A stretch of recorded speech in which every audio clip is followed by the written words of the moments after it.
ले गई थी, गाली दिया था, बोले थे साले बांध चो तुम माधर चो, तुम लोग बाहर निकलो, यहाँ लड़कियों वाले को कोई सुनवाई नहीं होगा, सिर्फ लड़कियों वाले की सुनवाई होगा। वो चाहे झूठा आरोप लगाए चाहे सच्चा आरोप लगाए, कोई भी आरोप लगाए, सब लड़कियों को सुना जाएगा। तुम लड़के वाले हो, तुम्हारा कहीं नहीं सुना जाएगा। तब वो लगाए थे, बेंच लगाए थे, जब पापा 2-3 बार दरवाजा पे लात मारे तो बेंच खसक गया। तब मेरे भैया पंखे में लगा कर पास लट गए थे। उसके बाद हम लोग पुलिस वाले को भी इन्फॉर्म किया, पुलिस वाले 100 के ले गए भैया को। वो साले सब धमकी दे रहे हैं, लड़के के घर वाले, जो उसके भाई था अनरजीत, वो भी गाली दे रहा था, उसकी भाभी भी गाली दे रही थी। उसके बाद सर मतलब सब लोग प्रताड़ित कर रहे थे मेरे भैया को। पुलिस वाले इतनी टॉर्चर किया, सबको ले जाकर मारते थे, मेरे पापा को भी मारे थे हम लोग के सामने। हत्या कब की आपके भाई साहब? वो रात में या दिन में? रात को। मतलब आरोप लगाकर मेरी भाभी जो थी कविता, वो चौकी बरही में जाकर अपना केस दर्ज कराई थी। उसके बाद से हम लोग मतलब पुलिस वाले हम लोग को इन्फॉर्म किया, हम लोग वहाँ पर चौकी पे गए। वहाँ से पुलिस वाले बोले कि जो अगर आप लोग के मतलब नाम कटवाना है, हर व्यक्ति 8 व्यक्ति के नाम पे केस दर्ज हुआ था दहेज प्रथा पे, तो आप लोगों का नाम कटवाना है तो हम लोग को एक व्यक्ति पे 25-25 हजार रुपया दीजिए, पुलिस वाले बोले। तो हम लोग दीपक गुप्ता, तो हम लोग के पास पैसा नहीं था सर, मेरे पापा मजदूर, भैया मजदूर, तो हम लोग वहाँ से पुलिस के सामने रोए गुड़गुड़ाए, फिर घर चले आए। उसके बाद हम लोग केस वहाँ पर गए, अरे कोर्ट में गए। वहाँ से जाने के बाद वहाँ सारी बात हुई, सब बातें उनको बता दिया गया, कोर्ट वालों को जो थे उनके बताने के बाद मतलब वो बोले कि हम इसको मतलब रफा दफा कर देंगे। उसी के बाद मतलब पुलिस मेरे घर प्रतिदिन आती थी, किसी को ना किसी को ले जाती थी। हम लोग को भी एक बार ले गई थी, गाली दिया था, बोले थे साले बांध चो तुम माधर चो, तुम लोग बाहर निकलो, यहाँ लड़कियों वाले को कोई सुनवाई नहीं होगा, सिर्फ लड़कियों वाले की सुनवाई होगा। वो चाहे झूठा आरोप लगाए चाहे सच्चा आरोप लगाए, कोई भी आरोप लगाए, सब लड़कियों को सुना जाएगा। तुम लड़के वाले हो, तुम्हारा कहीं नहीं सुना जाएगा। कौन बोला? दीपक गुप्ता कहे तुम लड़के वाले साले, तुम लोग का कहीं नहीं सुना जाएगा। हम लोग बोले सर वो झूठा आरोप लगा रही है जब दहेज प्रथा का, तो सुन लीजिए हम लोग का भी कुछ, हम लोग को भी लिखवाना है। बोले तुम लोग का कहीं नहीं लिखा जाएगा। उसके बाद सर बोले कि और दीपक गुप्ता बोले तुम लोग घर जाओ, इतने इतने पैसा लेकर आना, तब तुम लोग को रिहा करा जाएगा। उसके भाई थे और उसके भाभी जो रीना राजकुमारी थी, वो भी थी, मतलब वो कह रही थी उनको, उनसे हम लोग कुछ दिन के बाद बात किए, तो मतलब भैया से बात की, बोले कि हम केस से सुलह नहीं कर पाएंगे। उसके बाद से भैया इसी तरह सारी बात चलती रही। हर दिन पुलिस मेरे भैया को प्रताड़ित करती रही। लड़की जिस लड़के से बात करती थी कह रही थी मैं उसी के साथ ठीक हूँ और मुझे तुम्हारे साथ नहीं। आप जानती हैं किसको? जिस लड़के से आपकी भाभी बात करती थी? सर उसका नंबर मैं ट्रेस की थी, मतलब बस मेरे पास उसका शॉर्ट स्क्रीन है जो मैसेज किया था लड़का, और उसका नंबर है। अच्छा जी सर, उसके नंबर से मैं पूछी कि भाभी किसका नंबर है, बोल रही है कंचन मेरी सहेली का है, मैं उससे बात कर रही हूँ। ये बात मैं भैया को बताई, भैया उसके घर वाले को भी इन्फॉर्म किया इस लड़के के बारे में। तो उसके घर वाले गाली गुप्ता मेरे भैया को धमकी देने लगे कि अगर ये बात तुम लोग कहीं और कहोगे तो तुम लोग को मतलब हम अरे मरवा भी सकते हैं, कुछ भी करवा सकते हैं, ये बात मतलब बाहर मत निकालना। ये बात भी हम पुलिस में कहे थे, वहाँ दिखाए थे पुलिस वालों को, देखिए लड़की सर बात कर रही थी, फिर भी पुलिस वाली हम लोग को एक नहीं सुने, कह रहे तुम लोग बाहर जाओ। हम लोग को फिर भी गाली वहाँ दिए।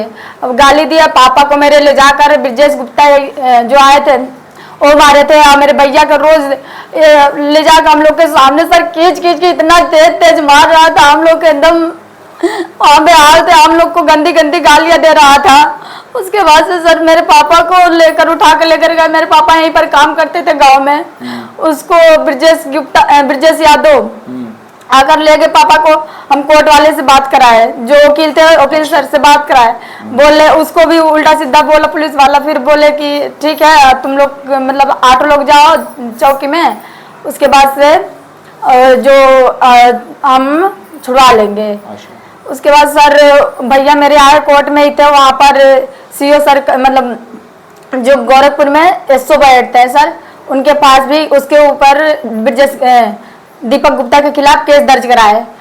तो उसके अभी कार्रवाई शुरू नहीं हुआ था, अभी ना तो सुना गया था। उसके एक ही रात 29-30 को मेरे भैया 30 तारीख को रात को ये कांड कर लिए, फांसी लगा ले सर। हम लोग बोले भैया खाना खा लो, वो आए थे वहाँ से इतना टेंशन में थे, कह रहे बहन तुम लोग को पुलिस वाली गाली दे रहा है, और वो साले सब धमकी दे रहे हैं। लड़के के घर वाले, जो उसके भाई था अनरजीत, वो भी गाली दे रहा था, उसकी भाभी भी गाली दे रही थी। उसके बाद सर मतलब सब लोग प्रताड़ित कर रहे थे मेरे भैया को। पुलिस वाले इतनी टॉर्चर किया, सबको ले जाकर मारते थे। मेरे पापा को भी मारे थे हम लोग के सामने। आत्महत्या कब की आपके भाई साहब? वो रात में या दिन में? रात को हम लोग, कब चला? हम लोग को जब मेरी मम्मी उठ के आए, दरवाजा खोली, लगभग वही 3 बज रहे थे। मम्मी दरवाजा खोली तो भैया का दरवाजा नहीं खुला। फिर मम्मी पापा को बुलाए। पापा जब दीवार पे दरवाजे पे लात मारे धड़ धड़, फिर हम लोग भी सोए थे रूम में, वहां से हम लोग जगे तो दरवाजा मतलब वो लगाए थे, बेंच लगाए थे। जब पापा 2-3 बार दरवाजा पे लात मारे तो बेंच खसक गया। तब मेरे भैया पंखे में लगा कर पास लट गए थे। उसके बाद हम लोग पुलिस वाले को भी इन्फॉर्म किया। पुलिस वाले 100 के ले गए भैया को मेरे, पोस्टमार्टम लाश लेकर गए। वहां से भी जंगा जो पुल पे लाश फूके जाते, वहां से भी नहीं आने देते थे। मेरे सारे गांव वाले गए तो लाश को अपने हाथ से खींचकर घर पे लाए थे सर। उस दिन मतलब डीएमओ आए, सब लाश हुआ जो हुआ। रात भर मतलब 2-3 बजे फिर लाश को लेकर उसी दिन लेकर चले गए जलाने के लिए। कौन लेकर चला गया? सब लोग थे सर, गांव वाले में मेरे पापा गए थे और सारे पुलिस वाले थे, और कोई नहीं गया था। जी सर। अभी तक क्या कार्रवाई हुई है? आपकी अभी जेल चली गई? कविता सिर्फ जेल गई। अभी उसकी भाभी जो रीना राजकुमारी, अभी वो भी उसी की वजह से सारा मामला बढ़ रहा है। वो भी अभी बिंदास घूम रही है। और जो उसका भाई वो इनरजीत था, वो भी अभी घूम रहा है सर। उसको उन लोग के ऊपर कोई कार्रवाई नहीं। हम बार बार उन लोग का नाम ले रहे थे, फिर भी कोई नहीं उन लोग का अभी तक गिरफ्तार किया। उसके भाई के ऊपर FIR दर्ज हुआ, फिर भी नहीं, वो भी नहीं अभी पकड़ा गया सर। वो भी घूम रहा है। आप ये जितनी बातें मीडिया में बता रही हैं, जी सर, ये किसी के दबाव में या किसी के धमकी में या अपनी मर्जी से बता रही हैं? सर जो हम ही थे अपने भाई के साथ, हम ना किसी की धमकी पे ना कोई किसी की जोर जबरदस्ती, किसी हम अपने भाई के साथ प्रतिदिन रहे हैं। जब से सब कांड हो रहा है तब से मैं अपने भाई के साथ प्रतिदिन थी। प्रतिदिन? जी सर। सब आप उस चीज की हर एक एक्टिविटी की आप चश्मदीद गवाह हैं? जी सर। जैसे जैसे मेरे भाई मतलब मेरी भाभी भी जिस लड़के से बात करती थी तब भी हम उनसे पूछताछ करते थे। मेरे भैया को मारी थी चप्पल से उसी रात को, और मोबाइल फोन तोड़ दी थी, मारी थी सर पे, फोन चलाकर मारी, लेकिन दीवार में जाके फोन लगा सर पे मेरे भैया को नहीं लगा। भैया मेरे आए रोने लगे। हम पूछे भैया क्या हुआ? भैया बोले कि वो किसी लड़के से बात कर रही। बहन मैं क्या करूं, मैं उससे बहुत प्यार करता हूँ, लेकिन वो नहीं मान रही है। 5 लाख रुपया दो हमें, तो हम एक केस को मतलब जो दहेज प्रथा को उत्पीड़न पे हम लगाए तुम पे, वो सुलह करवा देंगे। लेकिन सर हम गरीब थे